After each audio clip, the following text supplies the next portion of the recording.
To welcome you to this afternoon's event. And again, want to thank our incredible guest, Sue, for being with us today.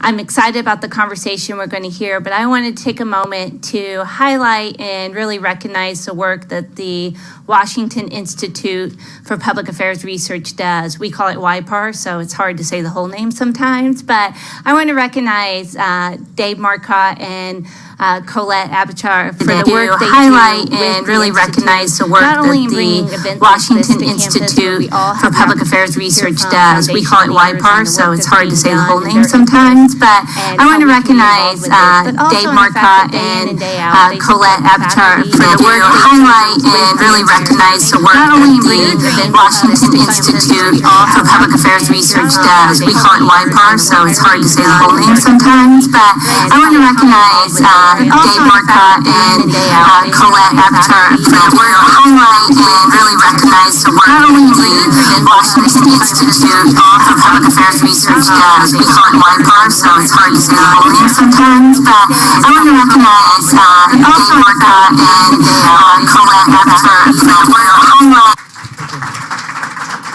and really recognize the work that the Washington Institute for Public Affairs Research does. We call it YPAR, so it's hard to say the whole name sometimes, but I want to recognize Dave Marcotte and students about what's of interest to them.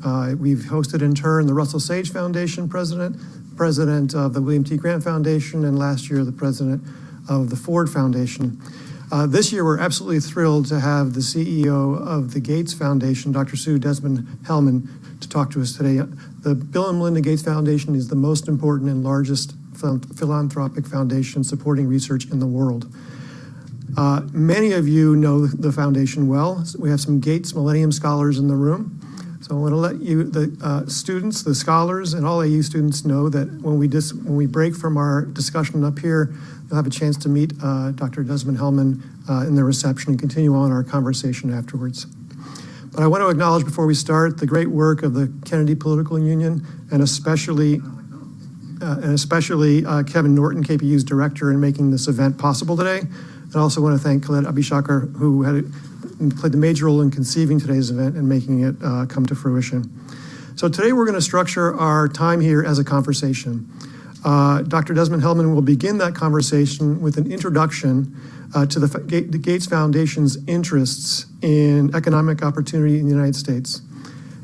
Then Valentina Fernandez and I will sit with her on the stage and continue the discussion that we hope you'll join with us in. Valentina is a soon-to-be SPA grad. She's graduating next week or so. And she's been a paragon of involvement and leadership as a student here at AU. She's been the student trustee of the Board of Trustees. She's been the president of the AU student government. Just a couple days ago on Tuesday, she won the SPA Outstanding Service Award. I first met Valentina when I was on the strategic planning committee for the university, and she was a student representative. So she's been a huge part of the university for the last 4 years, and she's left a mark that will live beyond her time here. Dr. Desmond-Hellmann has built a remarkable career as a physician, as a scientist, and as a philanthropist. She's trained as an oncologist, and she developed several gene-targeting cancer therapies. Forbes magazine named her one of the most important powerful innovators in the world, one of the top 7 powerful innovators in the world, calling her a hero to legions of cancer patients. She's a leader in precision medicine and was elected to the Institute of Medicine and inducted into the American Academy of Arts and Sciences. She was also the first female chancellor of the University of California, San Francisco. Her career as a scientist and leader working to prevent disease and improve lives is what led her to be named the CEO of the Gates Foundation in 2014. She was the first Gates Foundation leader who was neither a friend of the Gates family or from Microsoft. Her work since then has been to lead the foundation to help children and young people survive and thrive and combat infectious diseases that hit the poor the hardest and empower people to transform their lives. So I encourage you to welcome Dr. Sue Desmond-Hellmann and have her take the stage. Sue?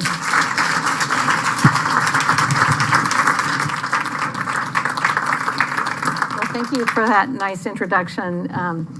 Valentina, I think hearing all that, you ought to be up here. I'll sit down there.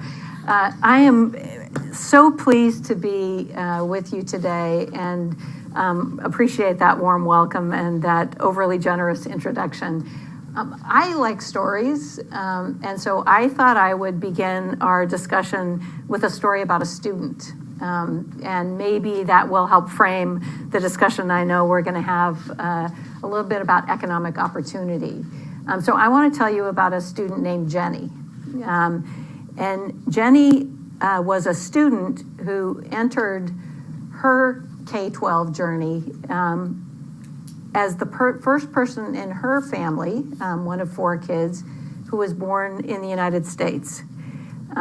Jenny went to school in a town that actually is now what we call a ghost town. It doesn't exist anymore, in Reliance, Wyoming, a coal mining town. And Jenny started school not able to speak English. She spoke Slovenian. Jenny was lucky enough to get a public education in Reliance, Wyoming, and worked hard, went to public high school, and was able to enter the University of Wyoming, where despite it being her second language, she majored in English and started on a career as an English teacher. While she was at University of Wyoming, she met a guy in pharmacy school, and they met and married, and later had 7 kids.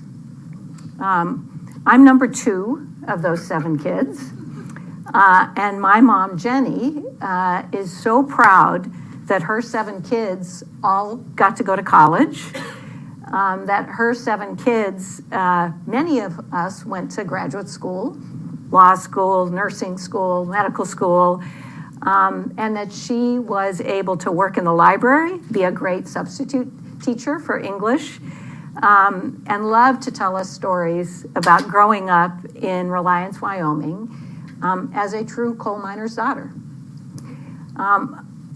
I tell you that story because I'm really proud of my mom, and she's really proud of all her kids. But my mom's story is a story of the American dream, a story of someone who travels to the United States, who goes to public school, whose dad died when she was 14. But despite that, through the hard work of Jenny and her mom, Grandma Jenny, was able to go to school and then to seek public state higher education at University of Wyoming and live the American dream. And now her kids and grandkids are really proud of her and love to hear the stories. And they all get better over time, as all good family stories do. But here's, as the CEO of Bill and Melinda Gates Foundation, what keeps me up at night. Too often in America today, my mom Jenny's story isn't the story that other students like her can aspire to. There are barriers to that kind of story that I want every family to be able to tell or to experience. The barriers may be housing, they may be opportunity, they may be good nutrition, they may be safety, they may be how you're perceived by your teacher or your experience in school. Those barriers are getting in the way of students having the kind of life experience that many of us who have lived that American dream have experienced for ourselves. And so I'm really excited to be here with all of you today, and I'm looking forward to the conversation that we're about to have on how more students can have that experience where education, where public education in this country can serve as that kind of source of opportunity for whatever future students are dreaming of today. So I'll welcome you both back up to the stage and look forward to the conversation.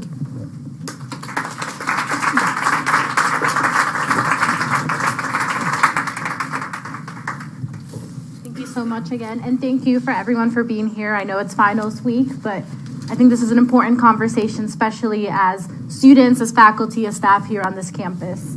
So to just start things off, I think at the core, so much of the work that the foundation is doing is changing the narrative about why poverty touches the lives of so many Americans. So What do you think, just to start things off, what do you think is currently missing from the narrative around the cycle of poverty? And what is the Gates Foundation specifically doing to address this? Well, first and foremost, the most important thing missing from the dialogue is what it means for America to miss out on that incredible amount of potential and talent and skills that are resident in folks who are struggling with poverty. That if you were a business person and you said, oh, we could have bought that company, we could have started a new product launch, a business person would say a term called opportunity cost. An opportunity cost is you could have done something and you missed out. So for me, the thing I want people, and I talk to a lot of business people, so I say as a business person, would you want that much talent, that much just incredible power of folks who, if given the chance, would exceed all of our expectations? I'm very confident of that. The story of poverty in the U.S. is a story of underestimating the opportunity cost of not tapping in to our nation's future. Sue, when you talk about your priorities around opportunity costs and reducing poverty, I want to ask you to speak a little bit to some faculty in the room who do research, who hope can shape narratives around how we understand poverty and other social problems. The Gates Foundation has a laudable history in supporting research and evidence. How do you use the evidence from the research community to establish priorities and set agendas for the foundation? Well, one of the aspects that of the foundation's work that has really helped us reflect and think about strategy and moving from strategy to implementation with operating partners is, I would say that there's two things that make the biggest difference for the Gates Foundation. The first is being incredibly data-driven. Mm-hmm. So one of the things that has led us to focus more on economic opportunity is specifically the understanding that despite all our efforts on education, that degree does not translate into a good paying job or a future that feels bright to too many students. And that's particularly true for students who are in low income groups and African Americans. So we know that. The data tell us that. And so when we know that fact, we can push ourselves and our collaborators and policymakers to say the data should drive us to create different outcomes. There will be places that do generate better outcomes. And so we love to work with research partners who can help us find positive outliers, positive examples of where, despite challenging circumstances, good outcomes are being created. What do those look like? What should we learn? Mm-hmm. And so anything we can do to deeply understand what works is as important as understanding where there are struggles. I think that is profoundly important. The second thing is something that I think is particularly challenging in terms of scale and impact is we're ambitious. We want to help communities create change at scale. So where researchers can help us translate what in one community or one school might have been effective to say, is there what we would call a public good? Is there an approach, a process, a way of operating that can be moved from Washington, D.C. To Portland, Oregon, that can be moved from New Orleans to Charlottesville? Those are the kinds of things when we see communities, because what we've learned when we move from a focus that is on higher ed to a focus on economic opportunity, it moves to a discussion about what it means to be career ready, to be civic minded, to be a respected citizen of your community. And that means it's going to be community by community, but driving in those communities the kind of change and the kind of what people would call wraparound. Mm-hmm. So it's everything. It's health and it's safety and it's nutrition and it's all of that. And how does the school interact within that environment? That feels complex So if I'm a mayor, if I'm a community leader, if I'm a school superintendent, help me make that simple. Thank you. Yeah.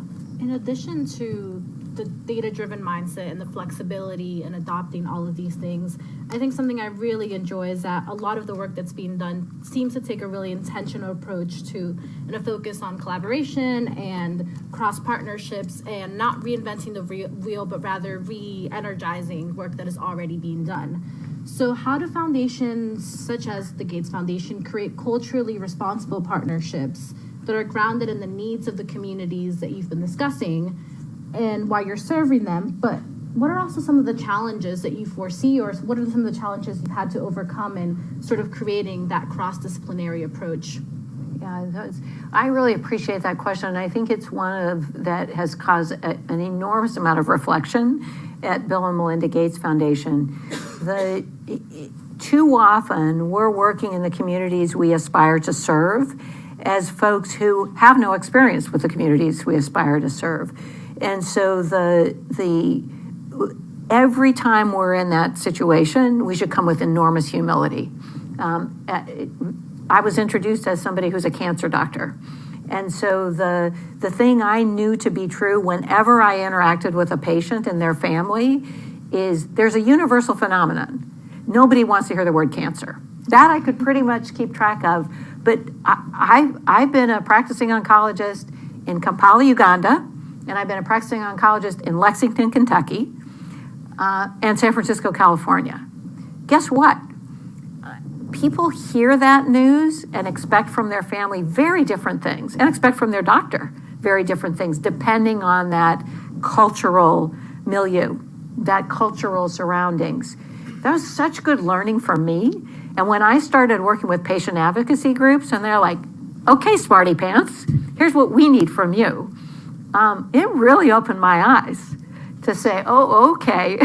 I could stir up like something like a really good concoction of the right remedy. But if I don't know about you, if I don't see you and learn about you, I will just be less effective in caring about you and what it means for you and your family. The same thing's true at the Gates Foundation. No matter where we are, I like to say if we're in Lagos or if we're in Los Angeles, it is if we have a superpower, it's that we're listening, that we know that community is going to drive their future.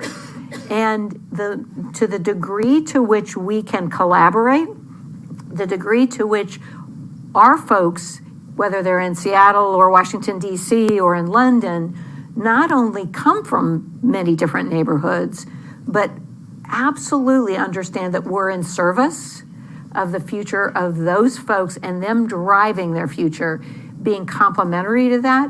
One of the assets that I think we have created in the world of higher education that I'm really proud of is a much bigger emphasis on counseling. And I talked to somebody actually yesterday here in DC about counseling and the value of counseling, and they said, oh, every student has access to a counselor in America. And I said, seriously? When you thought every student who goes to public school in America has a counselor, did you ask about the ratios? If the ratios are high enough, access is an access. So what I learned from some of the work that I saw up close and personal in places like Georgia, in places like Central Ohio, was, again, if I'm your counselor and I see you and I learn about you and you have a chance to talk about both your hopes and dreams and what you know how to do now and what you aspire to learn, boy, that changes the dynamic. It opens people's minds and hearts to thinking, I could do that. And if you don't have that, and if your family hasn't experienced what you might be experiencing, that's a real issue. Now, taking that counseling and putting a best practice or a means of using data with that student to drive their own path, that's a powerful thing. That actually scales.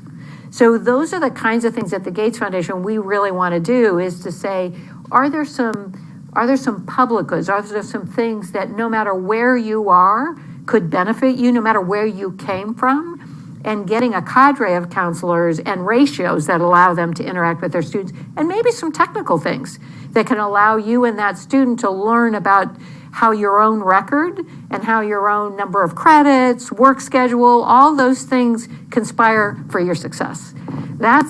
Those are the kind of things, that's vaccine-like in my jargon. Vaccine-like is everybody wins.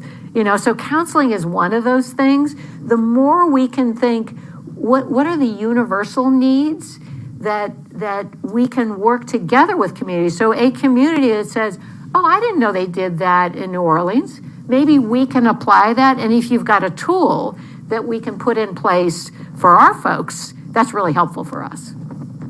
Let me ask a follow-up on that. The extent to which there's variety in access to counselors is substantial across the country, even within school districts, right? And in a world where leadership at the federal level and at state levels is often at odds with legislatures at the federal level or state levels, a vacuum of getting anything done seems substantial. You are in a place where the foundation is getting evidence that maybe helps move the needle, move the football on the field. But how do you turn that into real policy action? How do you actually make change? Right. So that's a huge challenge. Mm-hmm. And one of there's lots of people at this university who are experts on policy and advocacy. So I feel a little bit like I'm not an expert. Take that for granted. But here's what I've learned from colleagues, and here's what I've learned from my own experience. We sometimes overestimate the place in government where we should create change. Mm-hmm. There is more power in communities than I think we all utilize. There is more power in communities. So what I've observed in my travels as we and I have tried to learn about economic opportunity, there is nothing better than the mayor, mm-hmm. the school superintendent, the local chamber of commerce, the two biggest employers in town, the people from the police department, right? And if you've got a great social justice organization, throw them in too, because most communities do. Deciding together that they want their young people to have a different future. That's power. That's serious power. And one of the policy things that I think we should all be pushing ourselves is, if that power exists, then how do we tap into that power to drive the kinds of outcomes we all want? What are the policies that are in their way? What are the impediments? And then if we move to state house or federal policy, then you can be systematic about what's in the way and what could help. I'm a principal mentor. It's one of the things that I'm really enjoying participating in. I'm a high school principal mentor. And one of the things that just strikes me in her day is how many different pots of money, each with something that has an asterisk. You can only use this pot of money if you meet these conditions. You can only use this pot of money if you meet these conditions. So we often advocate for more money for schools, right? We talked about counselors and how hard that is. How about we ever advocate for some flexibility? Like, she knows what to do. She should be mentoring me, and often that's really the case. So she knows what to do, and yet, like, we're tying one hand behind her back on this pot of money, and then we tie her another hand behind her back on this pot of money. So I see some heads nodding. You guys have heard this and seen this, and I'm guessing some of you have experienced this. When the Ebola epidemic happened, Gates Foundation was a funder fast. So one of the attributes of our money, unlike a lot of governmental money, fast, flexible money. How often do we think about a high school principal or that counselor we talked about having fast, flexible money? You know, it's sometimes the thing that keeps people in their homes or keeps a student out of trouble is, a taxi voucher. It can look like different things, but when we think about that powerful community force, how do we put power, money, because often those two things are linked, in the hands of people who, if there's just a little flexibility, they can drive the day-to-day change that are needed to flip us into more opportunity and less impediments. That's what I feel when I'm in those communities is people know what to do.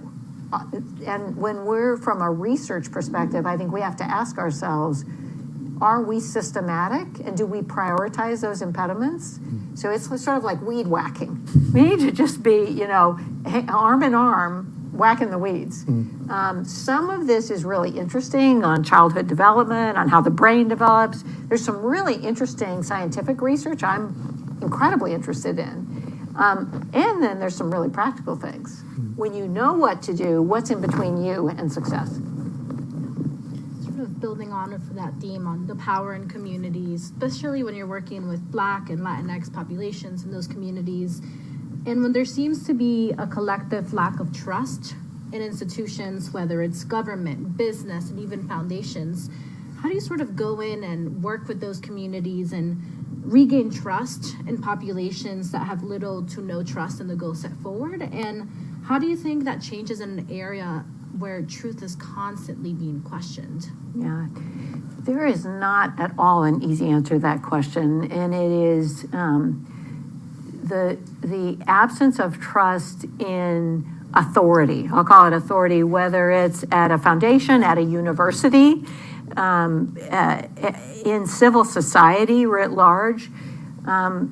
I think from a foundation standpoint, we have to come at those discussions with enormous humility.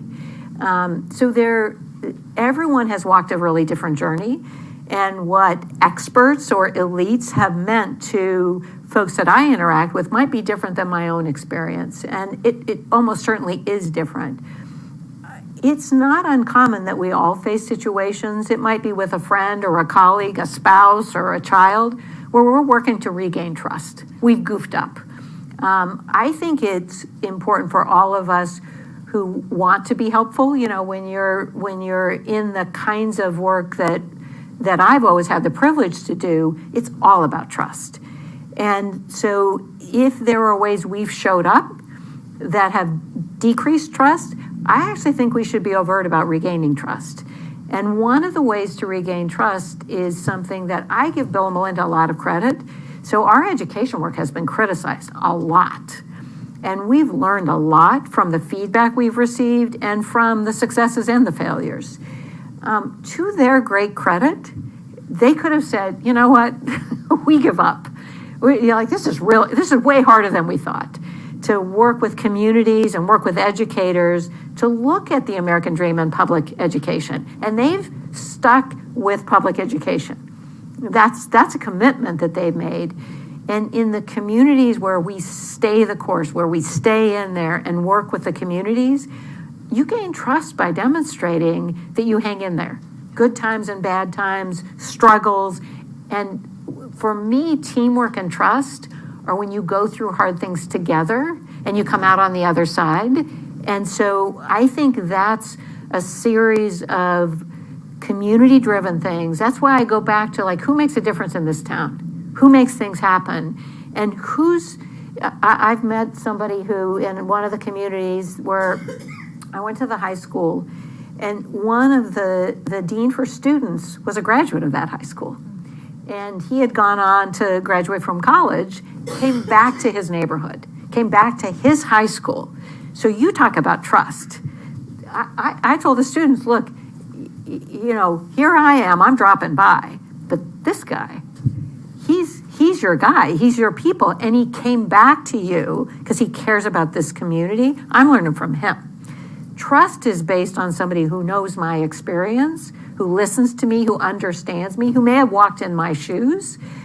So I think from a research perspective, from a what can we do at Gates Foundation, is how do we collaborate effectively? Again, I go back to where I've seen great breakthroughs and great things happen is teamwork and collaboration. And trust is based on not perfection. We're all going to make mistakes or have setbacks, but from a sort of a sense of shared compassion and grace that I'm probably going to goof up. Can you tell me when I do? And then I got your back. when you do. And that sense, we talked about power. That creates such a sense of being powerful because this is hard work. And there's not one single solution. Like if I had the magic remedy, I would pass it out in this audience and have you go pass it out further and we'd spread the wealth. This is really tough work. And it's systems change and it's bias and it's racism and it's stuff that none of us feels really comfortable talking about. But when we do, it creates power. And that creates change. You've given us many hopeful messages and talked about building bridges. And I hope you have at least one more. And that there's. I'm an optimist. Did I mention that? I can see. We're in an era where the public discourse of partisanship has challenged what the issue, the very notion of facts and thinking about alternative facts. And it's been a hostile place to be a researcher. You can point to cases like the climate change research, et cetera. But how do we, it's much broader than just climate change. How do we restore the value of expertise in the policy world? How do we restore looking to universities and researchers for answers rather than with side glance? I don't think there's a simple answer to your question. I'll tell you when I have felt in any of the work I've done, whether it's in HIV or cancer, the global health, the polio work, the education work, or the economic opportunity work at the foundation, when I have felt like we're making progress, including in dialogues where you can't imagine some of the people I've interacted with are so different than I am. Mm-hmm. Like, I'll be talking to somebody who, and in Washington, D.C., you've all experienced this, who could not be more different about the source of our problems in this country. Okay. I always look for common ground. Mm-hmm. Like, there's going to be something we have in common. And one of the things I love about education, and I love about the work that I get to do in health now, who doesn't want great things to happen for babies? Raise your hand. Like, just when I say babies, there's a smile comes to your face. Who's against babies? There's gonna be something we have in common. Like, here's one of the things I get to work on this.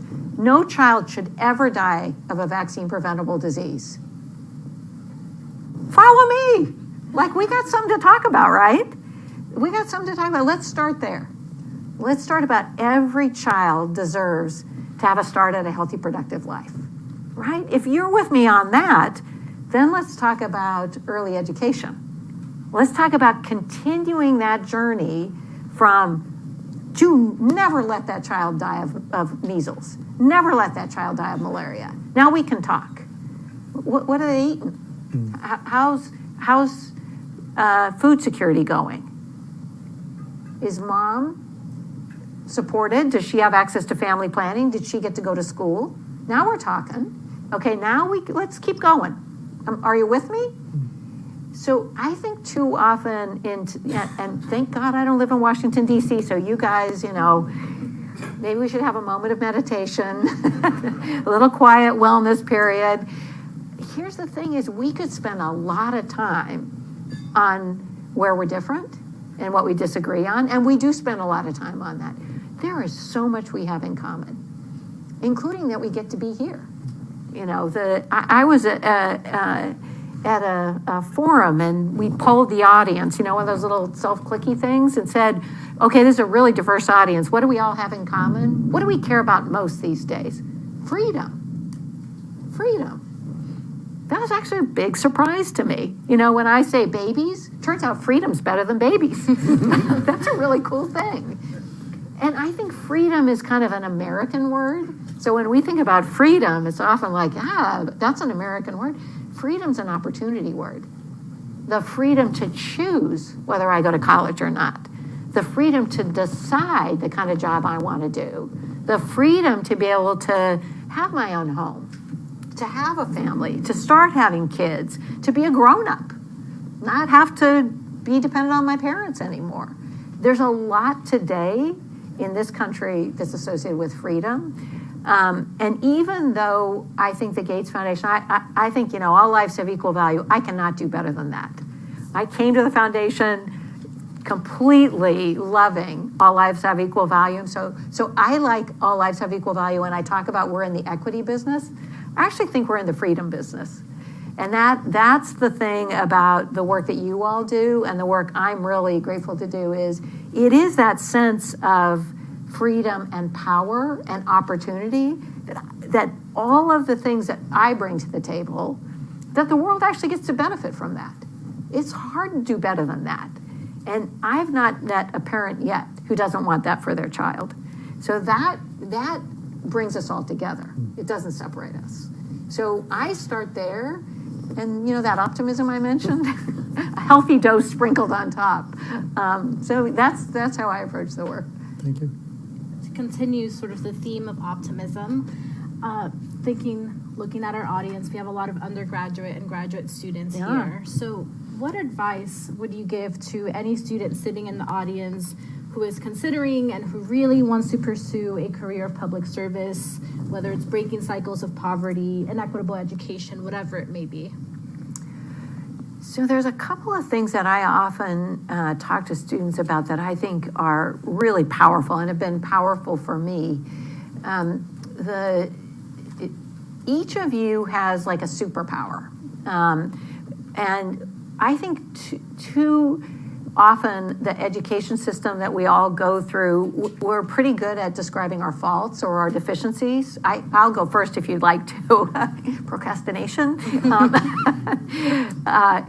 And too uncommonly, we think about our talents and our skills. And so think a little bit about when you're in a room and everyone says, you're always great at this. Dave's going to do that. Here's what Sue can contribute. Getting technically deep, getting really good at your superpower is a beautiful thing. I sort of accidentally lost a mentor and went back and got a master's degree in public health at Berkeley and spent extra time on statistics and epidemiology, the natural history of disease. All the time I use that skill, all the time. I love math and I love numbers and I love inference and all that statistic stuff. And often when I'm talking, I think, okay, I'm using that part of my brain. I can make a contribution. That's my thing. And having those little initials next to my name, MPH, got me through some doors.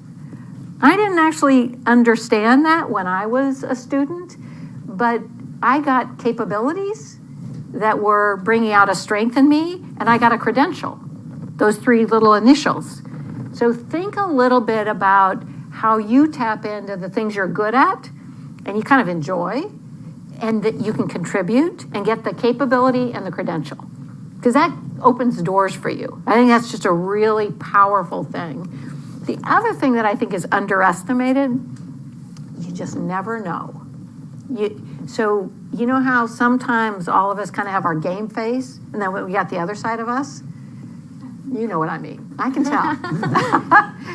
So some of the people who really I admire the most, the kind of people when you look around the table and say, oh, I'm glad we're on the same team. This is going to be fun, and it's going to be a success. Every time they show up, they're prepared. Every time they have an interaction, it's special. Like and I think they get enough sleep, they get enough fun. No, they're just, how people just are like in the zone? They manage themselves, and they keep their wits about them. There's something that I underestimated early on. It actually just happened to me this week, that I was someplace and I got called on at a dinner to say something. And I thought, whoa, was I ready? I'm going to do my best. I'm representing the Gates Foundation. And you will have those experiences serially when you least expect it. A door's going to open for you because you showed up. And when somebody said, oh, AU grad, huh? What's your university like? You were ready. Like you were like, secret job interview, you guys. Secret job interview. How do you do that networking, social capital, all that other stuff? It isn't about forcing your business card on somebody. That's overrated. It's not a website. It is when you least expect it. You're in an elevator in a hotel, and somebody says, oh, could you press my button? You're like, yeah, I can press your button. No problem at all. And you got a name badge, and they say, what's your name? You say, here's my name. Yeah, what are you up to? Life is filled with serendipity around every corner. And it isn't when you're ready, it's when you're not ready. And that's what's really great about being here, because I just feel it and I see it in this audience, and I learned it from your faculty at lunch. That way of operating, like, you stand a little straighter. You're ready. You got this. And I think it actually doesn't make me anxious. The really good news, and that's why the superpower part's important, is you just show up as you. You show up as you all the time, and people see that in you, and they see the confidence. I don't need a personality transplant. Turns out I didn't get a personality transplant before I was the CEO of the Gates Foundation. I haven't learned of that medical procedure yet, and didn't need one. There's going to be stuff I'm good at, and there's stuff I'm not so good at. But if I'm on that elevator with you, I'm going to say, how's your morning? Excellent. We just had a job interview. We can talk. No, it's actually, it's kind of goofy, and it's absolutely true. And especially given where you are and the experience you get at AU and being in this city, it's actually the fun thing. When I first realized you don't need to be somebody I'm not to be a leader, it just felt like the weight was off my shoulders. Take the best in you and bring it for all those causes you care about and how you want to make a difference in public service. And on any given day, it'll be like, this is harder than I thought. I'm going to live to fight another day. But the deepest thing that I learned is it's in you. And there's not like some magic jujitsu thing of finding something that's not there. It's bringing out that thing that's already in there. I found that like incredibly reassuring. I hope you do too. So this conversation is inspiring and fun, and I want to bring the audience in with questions. Join in. I think we might have some mics around. Very loudly. Yeah, I don't need a mic. Thank you. So I actually wanted to follow up on last question.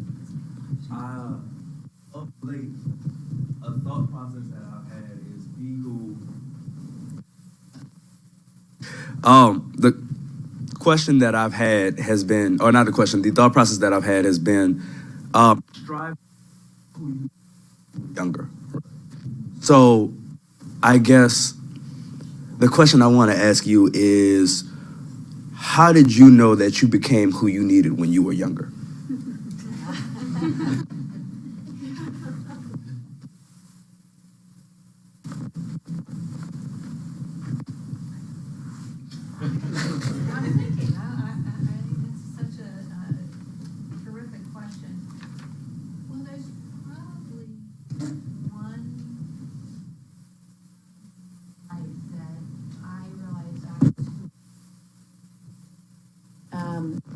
And it was when I was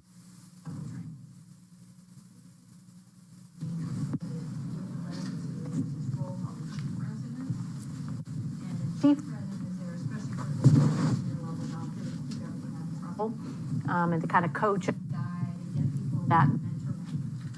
And so the powerful thing for me, that I stayed kind of being in a hospital, a lot of people were depending on us to have some, that combination of coaching, and I've always loved that sense. My favorite bosses have been the ones who, I go in their office, and here's the back of their neck, and I leave the office, and here's her up on the back.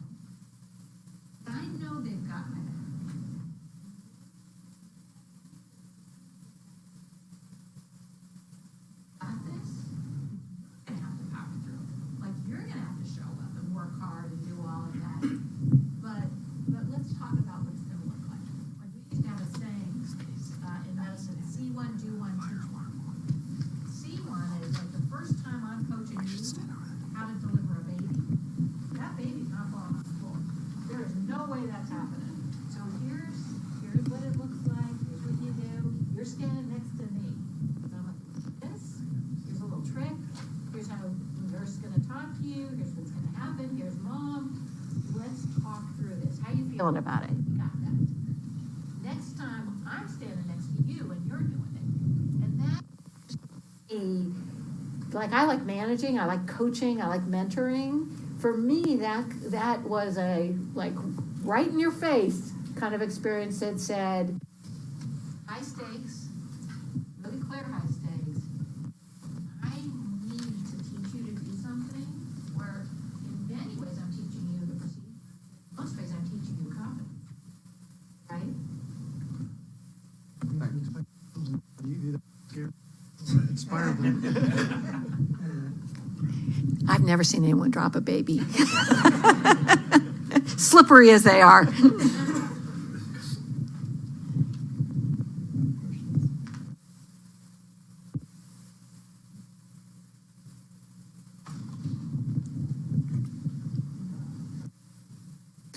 My name is Leslie Canavera. I'm a student here in the analytics program. I also love numbers. I'm originally from Alaska, and I'm Alaska Native. And one of the big things from my concern and just from the world is climate change. And I was just wondering if the Gates Foundation has that as a priority anywhere for kind of looking into that for the Arctic. Yeah, so the Gates Foundation has not had a tradition of working on climate change. That's not been one of our big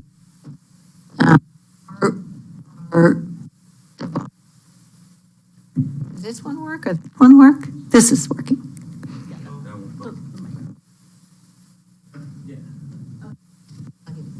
So here's how things have evolved for us over the last 5 years. So first thing that happened is Bill Gates has something he calls Gates Ventures. So Bill and Melinda have their not-for-profit, Gates Foundation, and for-profit, Gates Ventures. So Bill knows that the world needs more climate-friendly sources of energy and that capitalism is going to work to pay for that.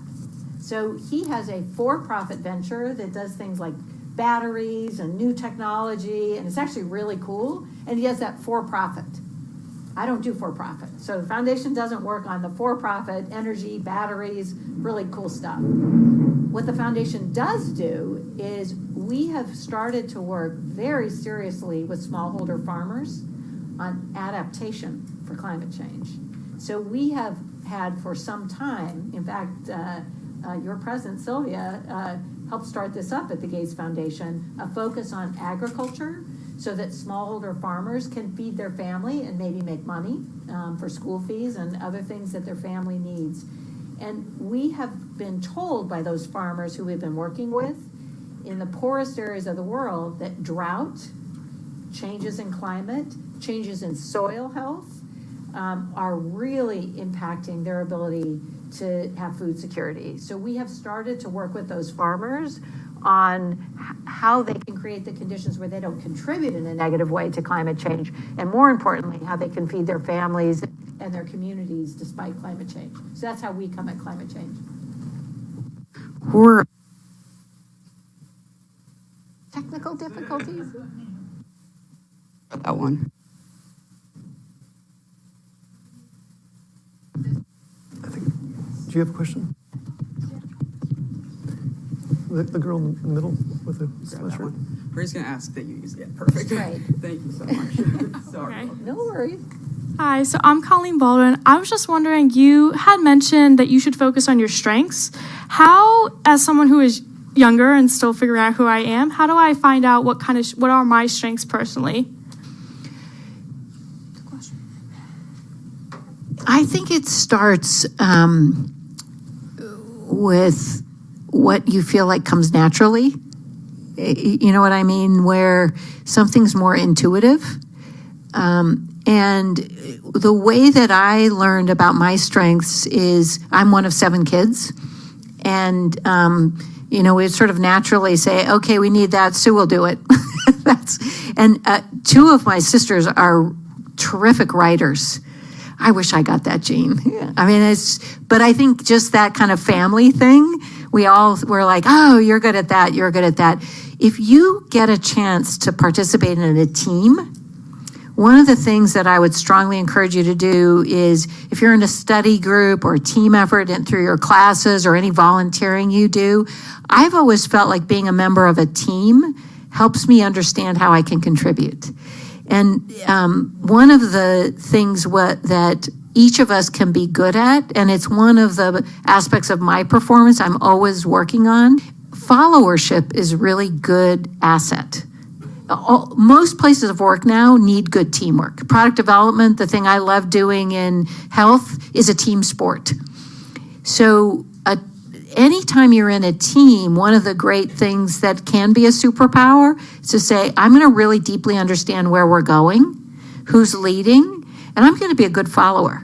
I'm going to contribute. I'm going to stress test this when needed, but you can count on me. And so I think participating in a team allows you to start to test your own skills and where you really add value. And don't underestimate the opportunity to ask your colleagues, like, how can I help? What can I do? Naturally, as people get to know you, they will ask for help in the areas where they've seen you add value. So that kind of unleashes your own superpowers.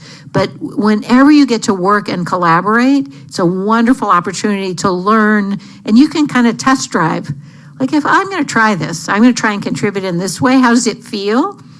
What do I need to learn to contribute? And your affinity and interest and enthusiasm about learning that can help you start to develop that set of superpowers. I'm going to augment the answer a little bit and turn to a question for you, Sue. And part of, at least my own experience, is failure. That many of the things that you might become a superpower, have superpowers, and take a long time to develop, and it may take a lot of work to develop them. And the question that I'm going to turn to you is, if you're thinking about the foundation's support for research areas in education or economic opportunity generally, there are many things that you might support that researchers come to you with and then ultimately fail. Yeah. How do you build on those failures to hone or move forward? Yeah, so I have a philosophy about research questions, and I have a very, very clear philosophy about this, whether it's in education or in health, that helps me also with a reward system.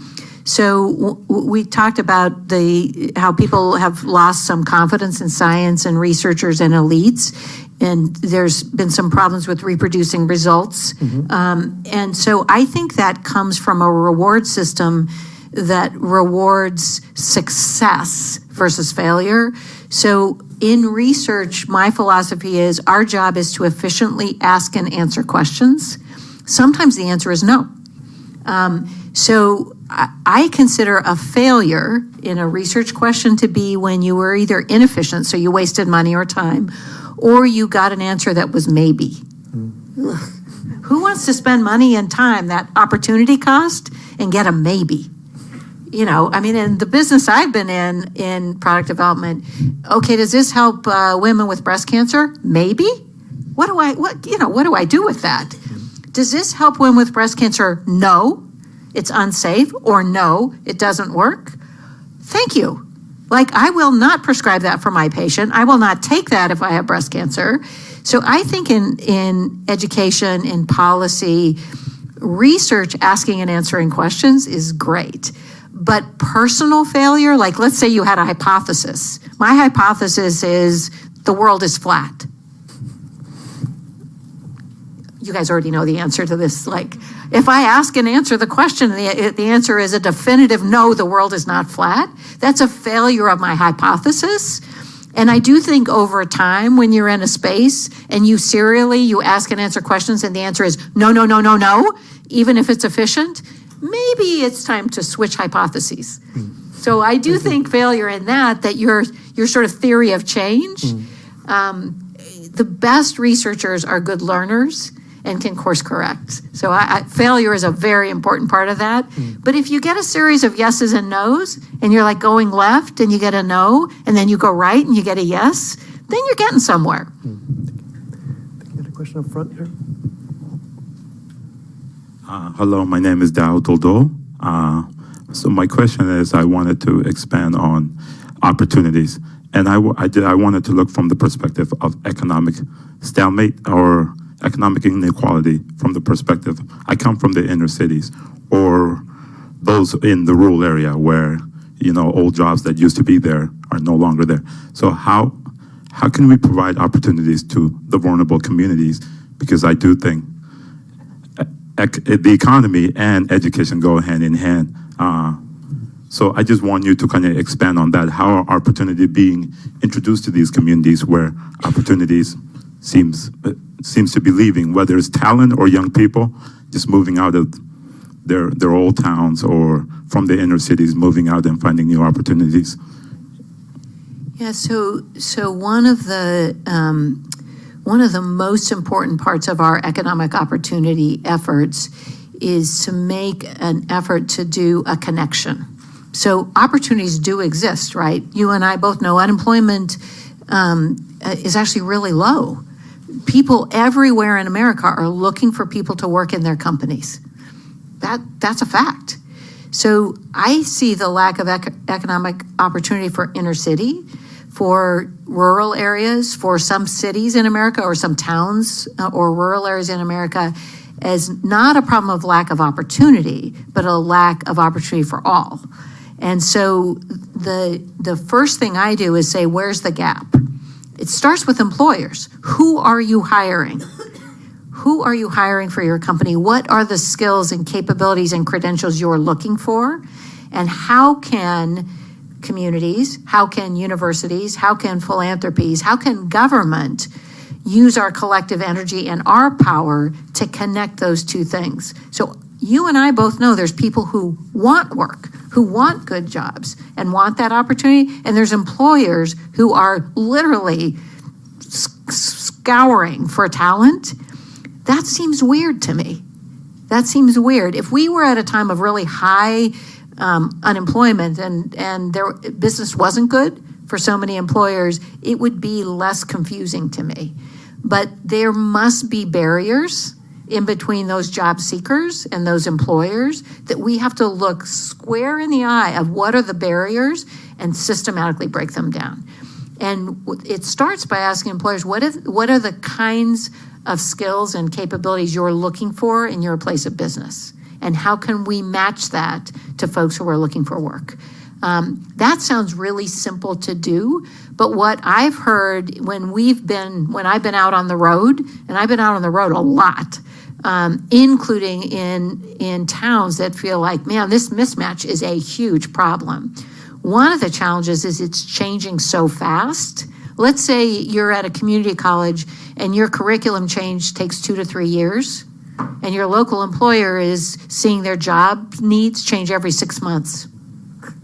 You're cooked. I mean, that's the math doesn't work, right? You can't keep up with the pace of job change. So what we've heard in our economic opportunity work is you have to directly connect the training to the jobs. So direct that it has to be weeks-long training and credentialing, that kind of credential that gets you right in the door. And then you're on this really, if your employer, make sure you continue with that credentialing and capabilities building. I'll give you an example. I got to talk to the head of human resources at Boeing. Boeing's a company in Washington State, and they make airplanes. They hire a lot of talent, and that talent puts together airplanes. Like, it's a big, hard thing on the shop floor. So I was at Renton High School, and in Renton High School, one of the classes that you can take has a mock-up right there in the high school of the shop floor of Boeing, the plant down the street, literally. So when I was in that class, 10 of those students from a tough neighborhood in Renton were on their way to Boeing. They literally went from high school, diploma, job at Boeing. That's down the street. That's down the street. And not only are they headed for a job at Boeing, but that kind of training and their skills they're going to continue to acquire skills. These are good paying jobs where there's upward momentum and career planning. The degree to which we can scale that and do that serially in community, what are the good jobs? the jobs where I get benefits, where I have a career path, where I can keep learning. That connection between employers who are looking for talent and the talent we have where people don't typically go to find it, that's what we need to do. A question here? Yes.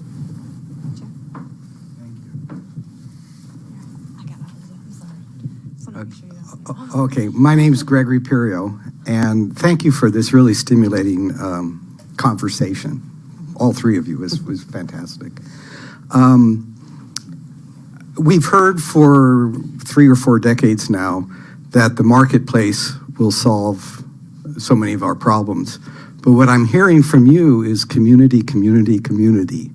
How do we recognize that the two, between the marketplace and the community, in terms of problem solving and creating opportunities and freedom and empowering people?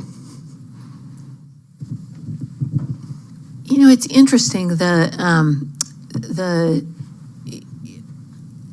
experience that I've had in being in private industry, at a university, and now at a foundation.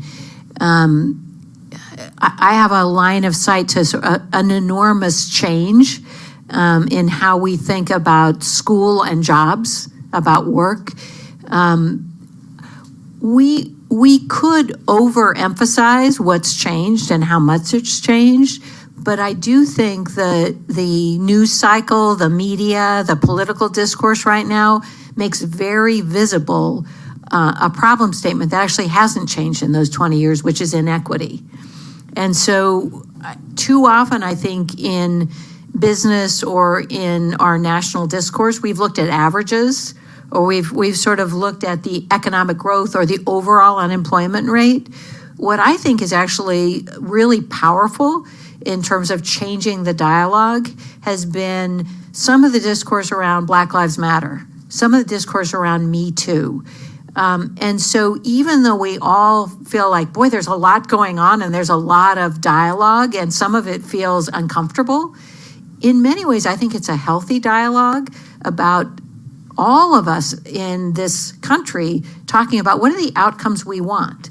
What is the equity agenda we have as a country? What do we stand for? I mean, we say a lot of things in America. If the outcomes are different than what we say, and I do think there's this belief that the marketplace, there's been trickle-down economics, there's been all sorts of theories, and when they don't pay off, we're all asking ourselves why. I think in education, and I'll say that the 8 years of the Bush administration and the 8 years of the Obama administration, from an outsider looking in, there's a lot of emphasis on federal policy. So much that drives K-12 is local. So it almost felt like we were overflexing federal and probably underestimating local. So it may be the inevitable pendulum swing from federal to local and community, but I think it's more than that. I actually think it is meeting people where they live, where they learn, where they work, where they worship, where they raise their families. So my personal view is it's kind of a great reckoning, and it feels hard and difficult, and it's creating some dialogue that sometimes is intense, and I think it's healthy.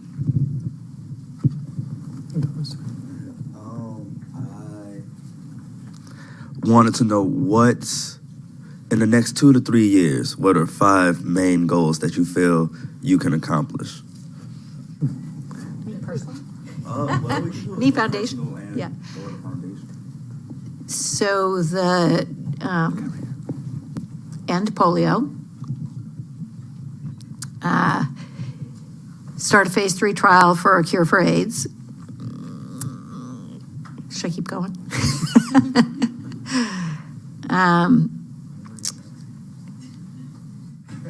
5 years, yeah.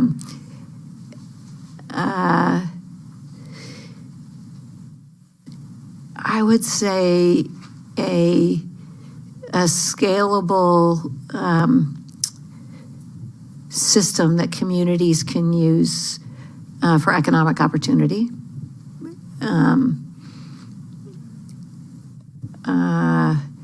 add one more neglected disease. I'd love it to be guinea worm to the eradicated diseases. I can't help myself. And the last thing is something that I think is a global imperative, which is to really deeply understand how the brain works in ways that can help us understand things like depression, anxiety, mental illness more profoundly than we do today. That'd be a reasonable topic. I could do 10, but 5. Let's leave it there. So I mentioned that Valentina and I worked on the strategic plan for the university. I think you got the first steps for the Gates Foundation's strategic plan for the next 5 years. Thank you for being here. We really appreciate your presence here. My name is Prince Will, and I'm a senior graduating from this semester. So I'm really excited. Congratulations. Thank you. Thank you. I know I'm also one of the Gates scholars here. Double congratulations.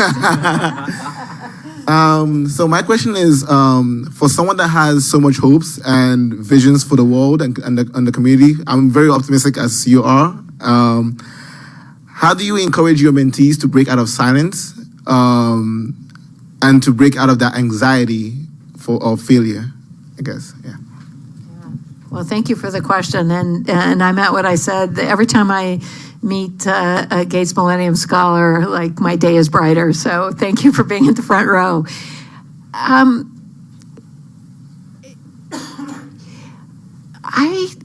think that first off, let me just talk about silence. It's okay to be quiet sometimes. It's okay.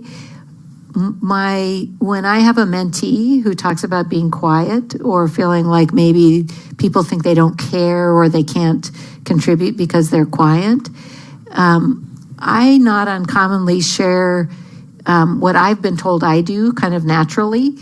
I'm a head bobber. Like, you talk to me, I'm doing this. No, it's actually sort of, I don't know why, but I just do that. And part of it is, I realize it's my nonverbal signal. I care what you're saying. I care what you're saying. I'm listening. I care what you're saying. So for people who are in listening mode or learning mode or aren't ready yet to speak up, don't underestimate body language. Like, sit at the table. Don't sit on the side. Prepare and lean forward a little bit. Yeah, got it. Yeah. No, there's nothing wrong with showing you care. Because if you're not going to talk, be engaged. Be engaged. I think that's just really powerful. I care about what you're saying. I care about what you're doing. Really matters. I don't have a perfect trick on anxiety. My own remedy when I'm anxious, I read a lot, which I don't think that's bad. It's good for studying.